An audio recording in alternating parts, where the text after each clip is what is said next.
सबकी लाइफ में एक बैड डे होता है, बट एक छोटा सा मूवमेंट उस बैड डे को कैसे एक हैप्पी और ब्यूटीफुल डे में कन्वर्ट कर सकता है।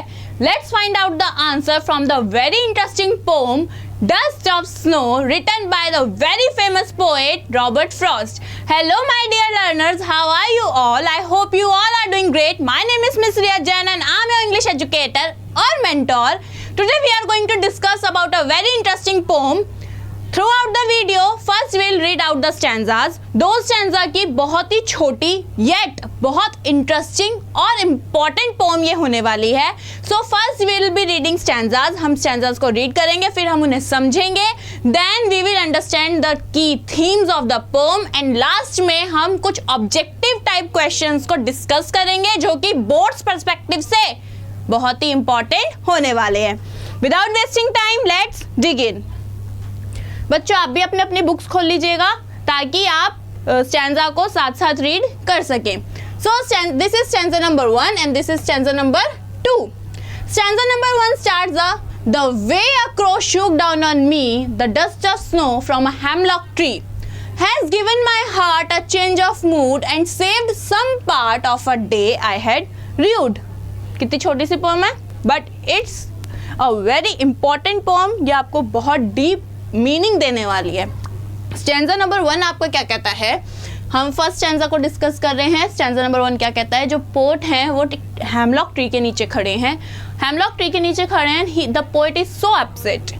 एक क्रो हेमलॉक ट्री के ऊपर बैठा है और वो एक ब्रांच टू ब्रांच क्या हो रहा है, शिफ्ट कर रहा है. तो जब वो एक ब्रांच से दूसरी ब्रांच पर शिफ्ट करता है, थोड़ी सी snow flakes dust of snow उनकी स्किन पर आकर गिरती है. और जब वो डस्ट ऑफ स्नो उनकी स्किन पर आकर गिरती है तो जो पोएट है उनके अंदर क्या चेंजेस आते हैं बताऊंगी अभी. जो डस्ट ऑफ स्नो है उन पर आके गिरती है. अब कीवर्ड्स देख लीजिए फर्स्ट स्टैंजा के क्या क्या है. पहले डस्ट ऑफ स्नो जिसका मतलब क्या होता है, पाउडरी स्नोफ्लेक्स. बच्चों वो वाली बर्फ मत समझना, वो जो तुम मनाली घूमने जाते हो तो उसमें गोले बना बना के खेलते हो. जो स्नोफ्लेक्स होते हैं, देखो डोंट जज माई drawing, I have already told you कि मेरी ड्राइंग बहुत बेकार है. दिस काइंड ऑफ समथिंग छोटा सा स्नोफ्लेक होता है. अब वो क्या कहते हैं आपको कीवर्ड्स में बता रही थी. डस्ट ऑफ स्नो एक पाउडरी फ्लेक, छोटा सा स्नोफ्लेक. हेमलॉक ट्री एक पॉइजनस प्लांट है बच्चों जिसको किसका सिंबल माना गया है, सॉरो का. Do you know what does sorrow means. Sorrow का मतलब दुख का. हेमलॉक ट्री किसका सिंबल माना गया है, दुख का. और वही जो क्रो है एक डार्क बर्ड है जिसको हम बैड ओमेंस इंसान डेथ बर्ड के नाम से जानते हैं.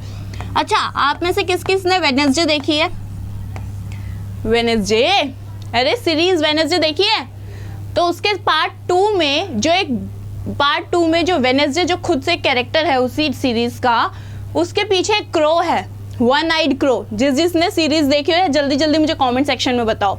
तो वो क्रो क्या है, डेथ ओमेन माना गया है कि नहीं माना गया है उसे. तो जो यहाँ पे अब आपको मैं समझाऊंगी क्योंकि अभी मैंने सब डिस्क्लोज कर दिया तो आगे का कुछ नहीं रहेगा फिर.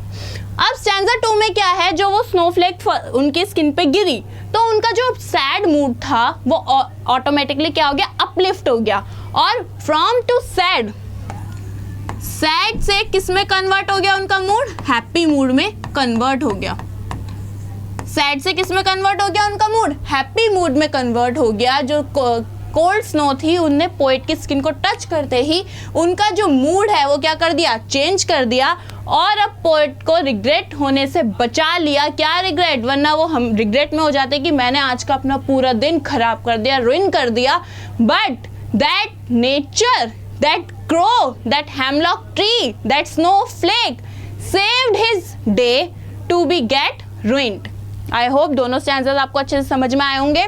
नाउ कोड लेसन एक ऑल ओवर व्यू देख लेते हैं. वही कि जो हेमलॉक ट्री था उसके नीचे पोएट खड़े थे. क्रो आया, क्रो ने शेक किया ट्री को जिसकी वजह से स्नोफ्लेक्स उनकी स्किन पे गिरी. जैसे ही स्किन को टच किया जो पोएट का बैड मूड था वो कन्वर्ट हो गया किसमें, हैप्पी मूड में.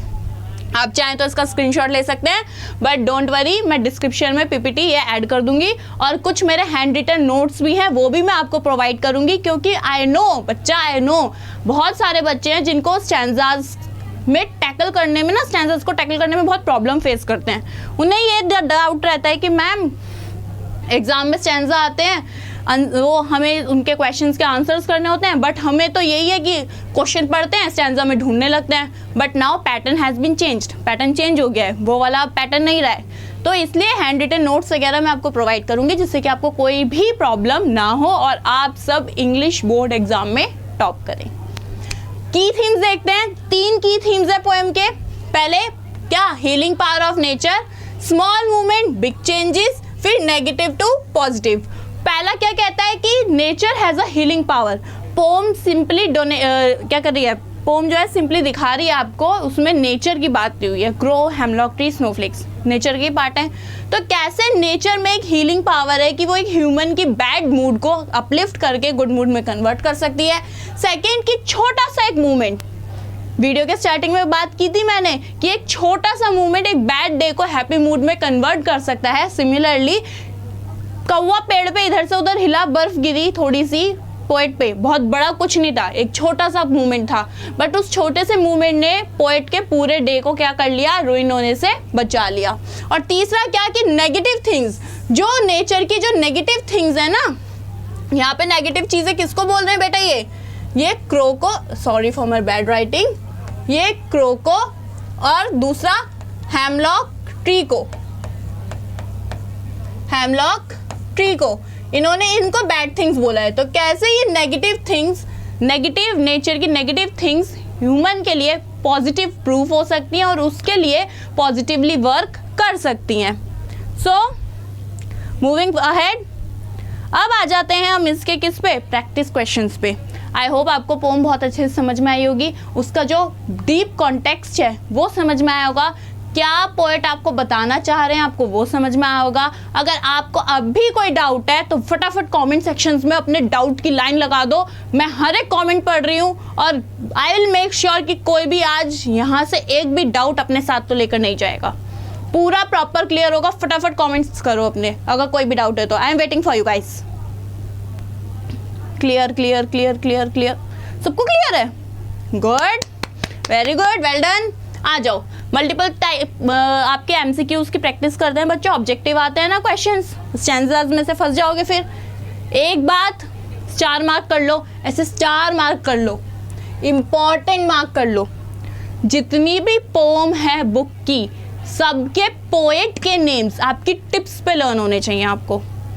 I am repeating my words, जितनी भी पोम है आपकी बुक में, उन सब के पोएट के नेम आपको अपनी टिप्स पे लर्न होने चाहिए, क्योंकि स्टैंजा आएगा, आई एम श्योर आएगा, और स्टैंजा में पोएट का नाम डेफिनेटली पूछा जाता है कि name the poet of the फलाना फलाना पोम।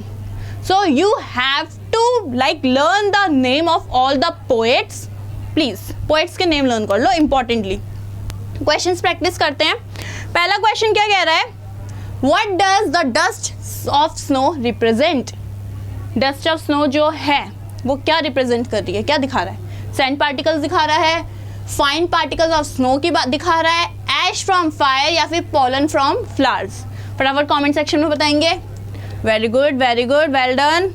सबके आंसर सही, yes you guessed it right. Answer is B, option number B, fine particles of snow. Yes. Moving ahead, question number 2. Why does the poet use a hemlock tree and a crow? बताओ, फटाफट answer बताओ। बता देती हूँ, पहला read कर देती हूँ। To represent beauty in nature, nature की ब्यूटी को रिप्रेजेंट कर रहा है। सैड या फिर डिप्रेसिव मूड दिखा रहा है पोएट का, या फिर हमें स्ट्रेंथ दिखा रहा है पोएट की, या फिर एक पीसफुल एटमोसफेयर को डिनोट करना चाहता है। बताओ जल्दी जल्दी कमेंट सेक्शन में अपने लाइन लगा दो कमेंट सेक्शन में, तो भर दो, पूरा भर दो कमेंट सेक्शन को। Yes, again you all are right. To represent his sad and depressive mood, option number B is correct. Now moving ahead with question number 3. What was the effect of the fall of the dust of snow on the poet. Poet पे जब वो dust of snow गिरी तो उसका क्या असर हुआ? पहला, it made him angry, उसे गुस्सा आ गया? नहीं मैम, ये तो नहीं हुआ था। It changed his mood, may be. It made him colder, ठंड लग गई उसे, रजाई गद्दे ओढ़ लिए उसने? नहीं। It reminded him of death, उसे डेथ की याद आई। यहाँ पे बच्चे कंफ्यूज हो जाते हैं। मैंने आपको क्रो का जो सिंबलाइज बताया कि वो डेथ को सिंबलाइज करता है, तो वहाँ बच्चे डेथ पे टिक लगा देंगे। अरे भैया नहीं, यहाँ पे बात पोइट की हुई है, तो पोइट का क्या हुआ, उसका मूड चेंज हो गया। यस, बहुत सारे बच्चों ने करेक्ट आंसर दिया, option number B they have selected. Now what is the meaning of the word rued? ये इंपॉर्टेंट, मार्क कर लो, बोर्ड्स में ये क्वेश्चन आता है। What is the meaning of rued? Rued का मीनिंग क्या है? Celebrated, held in regret, ignored या फिर इंजॉयड। फटाफट कमेंट सेक्शन में लाइन लगा दो, फटाफट बताओ। आई डोंट थिंक सो आपको समझ में आ रहा है। व्हाट बताओ, जल्दी बताओ, what is the meaning of rued? जल्दी बताओ, what is the meaning of rued? जल्दी बताओ। यस, नहीं बच्चों नहीं, जल्दी बताओ। यस, सब मोस्टली लोगों के आंसर गलत है, खुश मत हो, मोस्टली लोगों के आंसर गलत है, एक दो का ही सही है। हेल्ड इन रिग्रेट, बच्चों मैंने आपको पहले ही बताया था, rued in sense to ruin something, और जब आप किसी चीज को रूइन कर दोगे तो obviously you will get regretted. Rued in sense to fell in regret होना आपको किसी चीज का, याद रखना, rued in sense to fell in regret, कि आपको किसी चीज का रिग्रेट हो रहा है। What is the rhyme scheme of the poem? अब ये आपका क्या है, होमवर्क है, ये आपका होमवर्क है। I will be discussing this question in the next class with you. तब तक के लिए bye bye, thank you and see you soon.